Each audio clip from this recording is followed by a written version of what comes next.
The orbital station Vanguard Arc was supposed to be perfect. It was the kind of station politicians loved to show on screens. Smooth metal curves. Soft white lights. Gravity so stable that most people forgot it existed.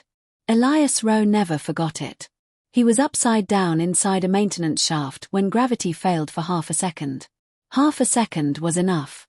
His wrench floated. His boots lifted. His stomach twisted as the station's pull vanished, then returned, wrong. Weak. Uncertain. That's not good, Elias muttered. The warning chime followed, polite and calm, like a voice saying please panic in an orderly fashion. Then gravity shut off completely. Elias drifted out of the shaft, spinning slowly into the main diplomatic corridor, just as the most important alien delegation in human history walked past. The collision. People screamed. Security reached for rails. Elias hit the wall, bounced once, and floated straight toward a tall alien woman standing at the center of the group. She did not move. She did not scream. She watched him approach with wide, focused eyes. Her skin shimmered like soft copper. Long ears swept back along her head, decorated with thin bands of glowing metal. Her posture was calm, balanced, royal. Elias had just enough time to think oh no before his hand touched her shoulder. Momentum carried him closer. Too close. His face brushed her cheek. Then, by some cruel rule of physics, his lips brushed the corner of her mouth. The corridor went silent. Gravity snapped back on. Everyone dropped. Elias hit the floor hard. The alien woman landed perfectly on her feet. You are bold, human. Elias scrambled backward, heart pounding. I'm sorry, he said fast. I swear that was not on purpose. Gravity failed. I slipped. I would never. The alien woman tilted her head slightly. You approached during instability, she said calmly. You made direct contact. That was an accident. Her eyes studied him. In my culture, she said, that is a declaration of courage. Someone behind Elias whispered, oh no. She stepped closer. I am Vilera of House the Sin, she said. And few have ever dared such a challenge. Elias stared. Challenge? She smiled. The aftermath. Elias was not arrested. That alone felt suspicious. Instead, he was escorted to a quiet chamber with soft lights and a chair that adjusted itself far too closely to his body. A human official appeared on a hologram. Engineer Rowe, she said, rubbing her temples. Do you know what you just did? I broke gravity. You initiated courtship with an alien royal. Elias closed his eyes. Of course I did. She has requested a private meeting. His soul attempted to leave his body. The meeting. Vilera entered the room with silent confidence. She moved like gravity obeyed her. You appear distressed, she said. I usually am. She sat across from him. A small table formed between them, offering a glowing drink. It promotes honesty, she said. Elias sighed and drank. So, he said. I didn't mean to challenge you. I know, she said. He blinked. You do. Your body language was chaotic. Your apology was immediate. Your fear was genuine. Good. I think. She studied him carefully. You did not flee. I considered it. But you stayed. Yes. That matters. HFY, the human difference. Over the next days, Elias noticed something strange. The station began assigning him work near Vilera. He fixed gravity stabilizers while she observed. He explained human engineering. You expect failure, she said. We plan for it, Elias replied. That's how we survive. Her ears tilted forward. You build forgiveness into your machines. Because people aren't perfect either. That answer stayed with her. The truth comes out.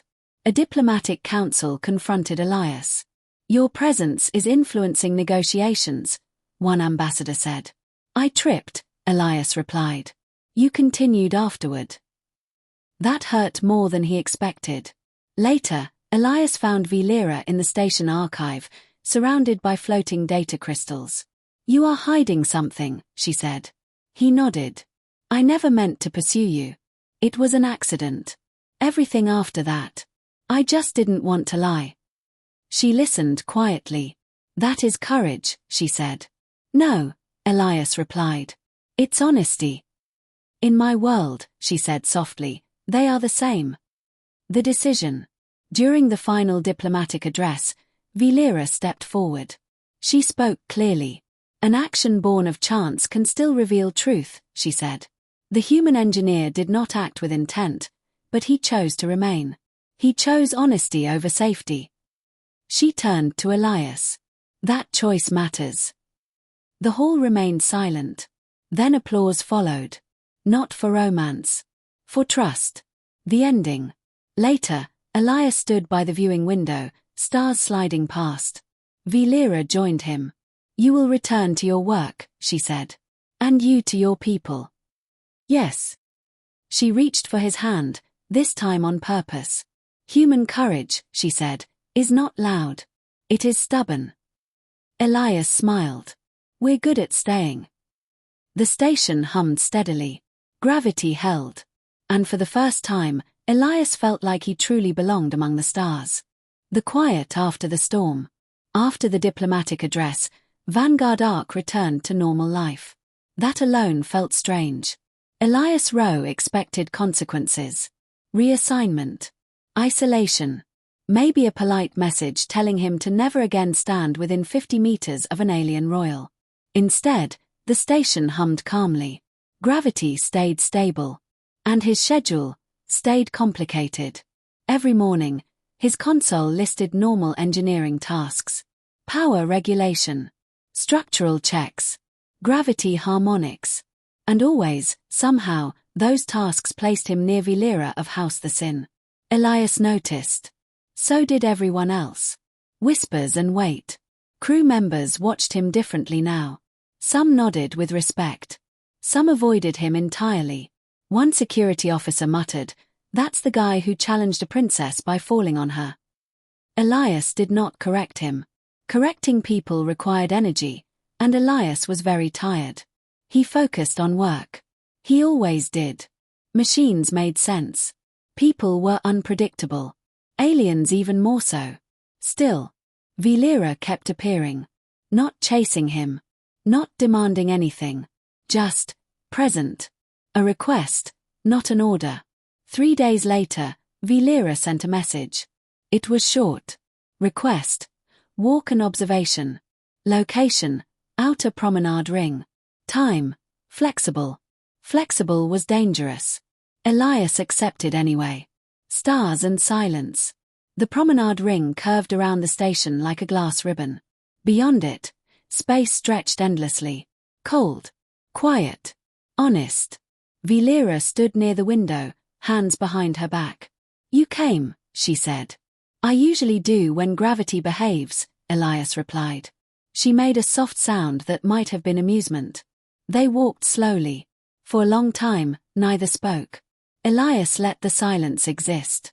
Humans often filled silence with noise. He was learning that Velira did not need that. Your people are unsettled, she said eventually. Mine too, Elias said. We're good at panic. Yet you continue to function. Out of habit. She stopped and faced him. Why did you stay? She asked. He frowned. After the accident. Yes. He thought carefully. Because leaving would have felt like lying. She studied him. That answer appears repeatedly in your behavior. Yeah, he said. It's a problem. She smiled faintly. HFY. Human design. Velira requested a tour of engineering sections. Not the polished areas. The real ones. The loud, ugly, cramped spaces where humans actually worked. Elias hesitated. These aren't diplomatic friendly. Good, she said. So he showed her. She watched humans argue while repairing systems. She observed patchwork fixes layered over older fixes. She noticed handwritten notes stuck to walls.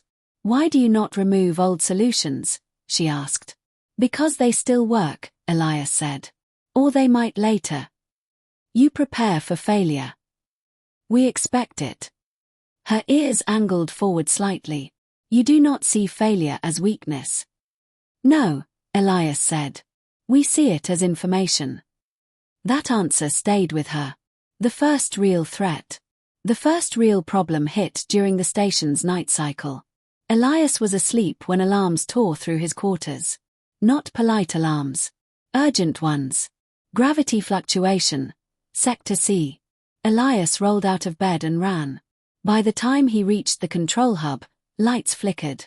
Artificial gravity pulsed unevenly. This is not normal, a technician said.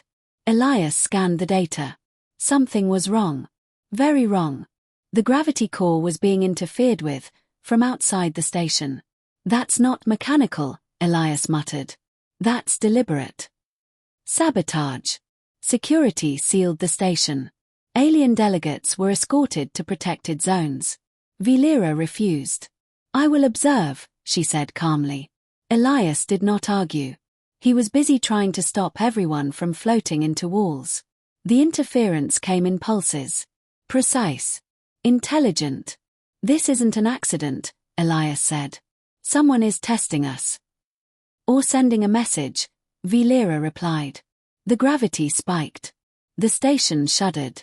Several systems failed at once. Human engineers moved fast. No panic. No ceremony. Just action. Velira watched closely. HFY. Improvisation. The gravity core began to destabilize. Standard protocol demanded shutdown. Shutdown meant evacuation. Evacuation meant diplomatic disaster. And maybe death. Elias made a decision. We bypass, he said. That violates safety law, someone protested. So does dying, Elias replied. He rerouted power manually. He used old backup systems no one trusted anymore. He patched failures with temporary fixes. Ugly. Inelegant. Effective. The station stabilized. Barely. The enemy reveals itself. A transmission cut through the chaos. Unidentified alien origin. A voice spoke. Cold. Controlled. Human systems are fragile, it said. Your alliances are built on weakness. Velira stiffened. I know this voice, she said quietly. A rival house, she explained. They believe strength comes from control, not trust. Elias wiped sweat from his face. Well, he said, they picked the wrong station. The choice. The enemy offered terms.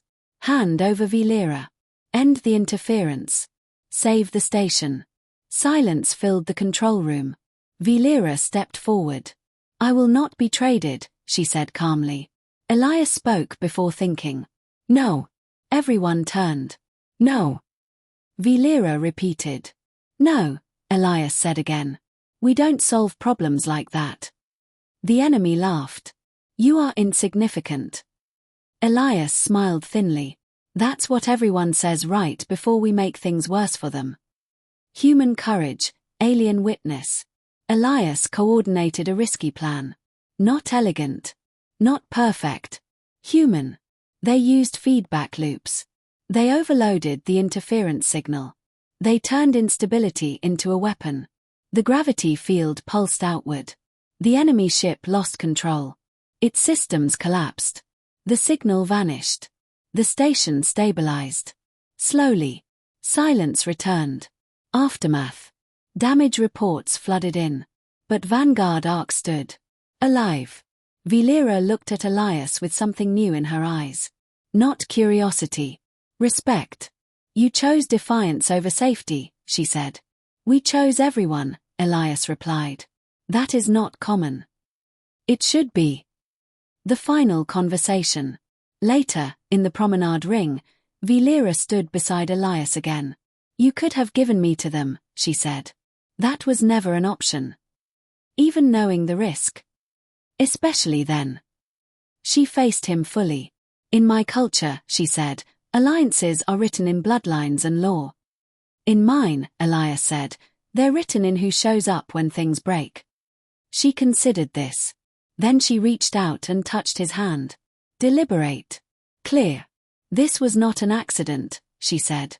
No, Elias agreed. This time it wasn't.